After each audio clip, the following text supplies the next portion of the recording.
Hello everyone. Today we shall study about plant tissues. But before we start plant tissues, let's understand the term tissue.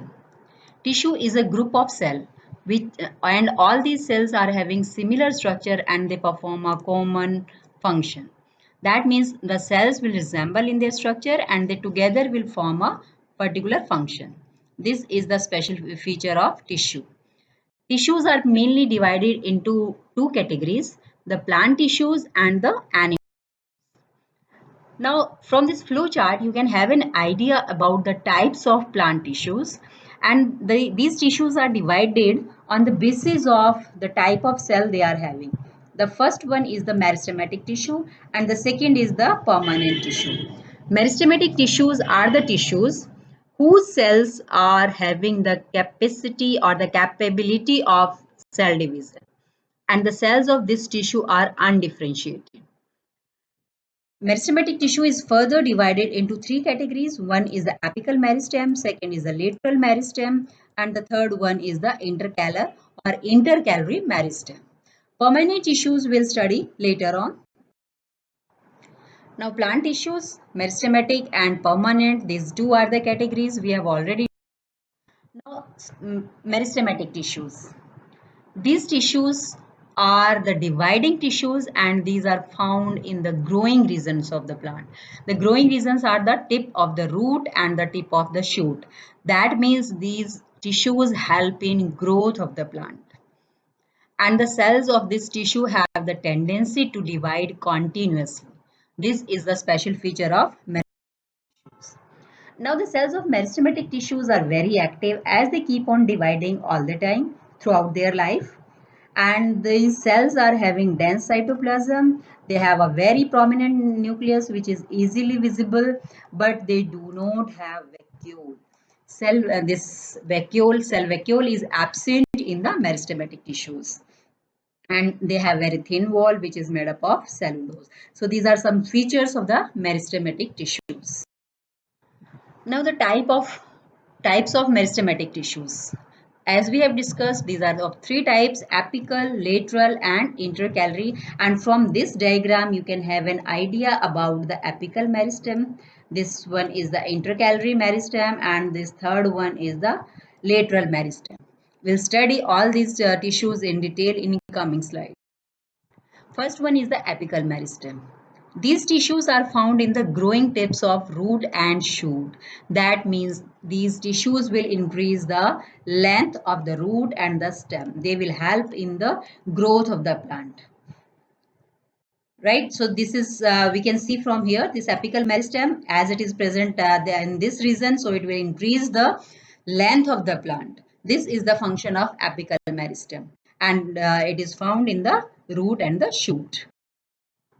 Now the lateral meristem. Lateral meristem, it is it increases the girth of the plant. Girth means it increases the diameter, the thickness of the plant, and these tissues are found in the cambium of the root and the shoot. So this will increase the thickness of the roots as well. It will increase the thickness of the stem as well. This is lateral meristematic tissues. Now the intercalary meristem or the intercalary meristematic tissues. These tissues are found at the base of the leaf and at the internodes. So from this diagram, this is clearly visible that here in this region we can see the intercalary meristem. It is present at the base and at the internodes, and the function will be, it will increase the growth of the leaves, and further it will increase the growth of the branches also.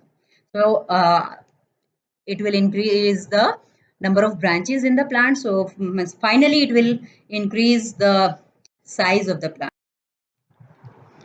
Now we will study the permanent tissues. What are permanent tissues actually? After a certain time, the meristematic tissues, they lose the ability to divide.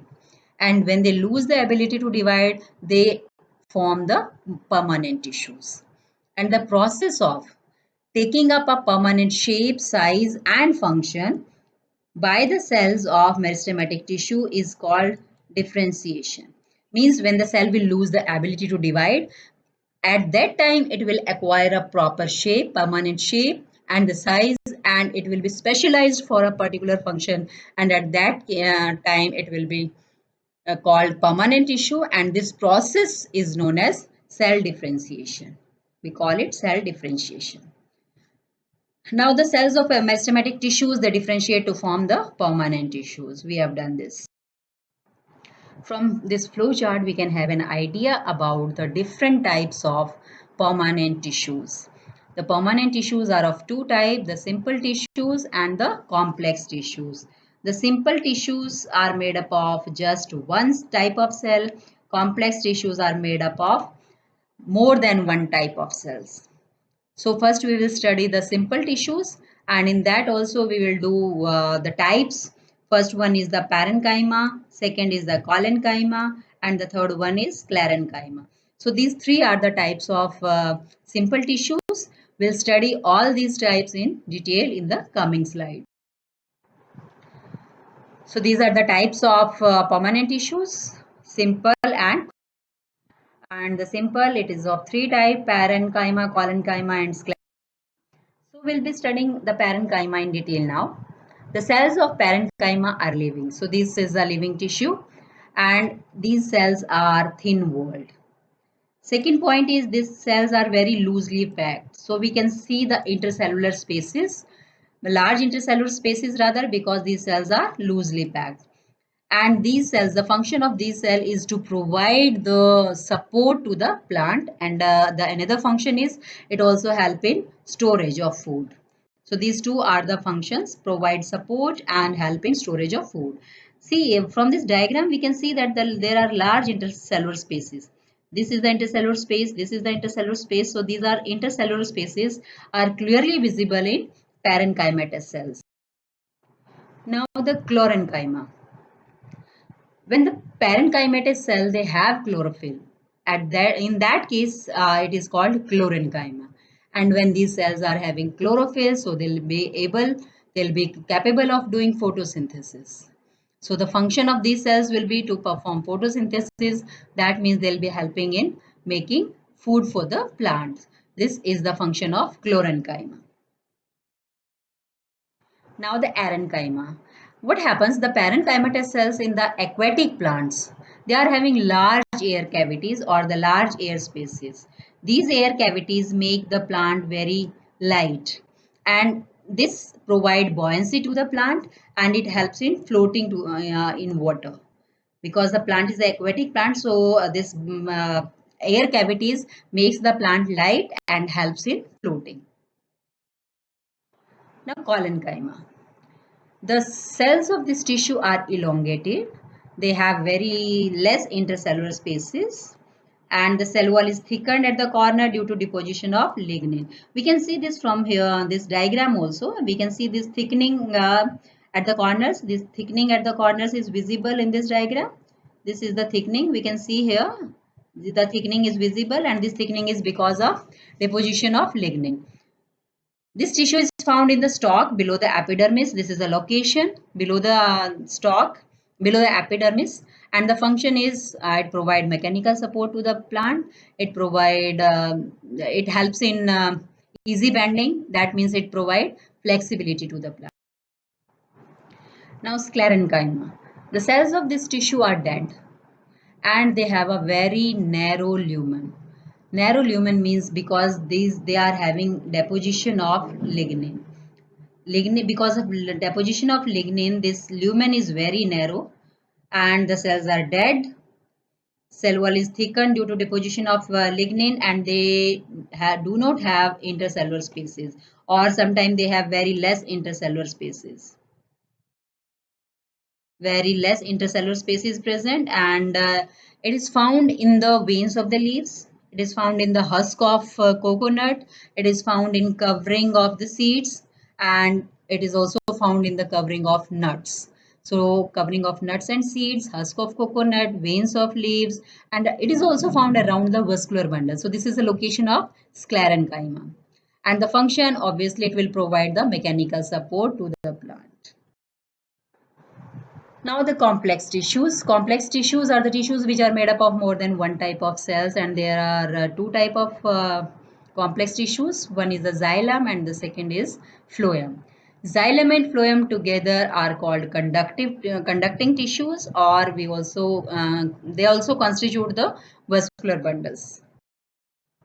So first is the xylem. Xylem is the conducting tissue which is having four types of cells. And out of these four types of cells, one is living and three are dead. These four types of cells are tracheids, vessels, xylem parenchyma and xylem fiber. Out of these, only the xylem parenchyma is living and the rest three are the dead cells. Tracheids and vessels are the tubular structures. They are in the narrow tubes through which the transport of water and minerals takes place from the roots to all parts of the plant. The flow of substances in the xylem is unidirectional. It takes place in just one direction. We can see from this arrow, water is going upward. The xylem fibers are supportive in nature and the flow of substances, as we have discussed, it is unidirectional in the xylem. Now phloem.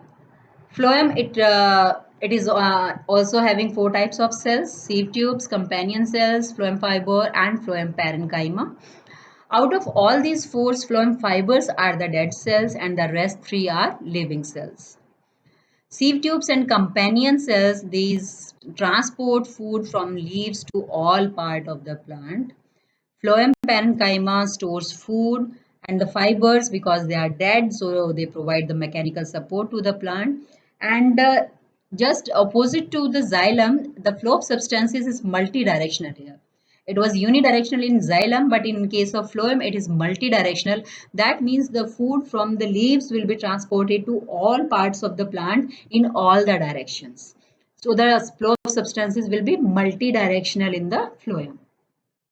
The function of phloem is to transport food to all parts of the plant. So that's all about the plant tissues. Thank you very much for watching the video and keep learning. Thank you so much.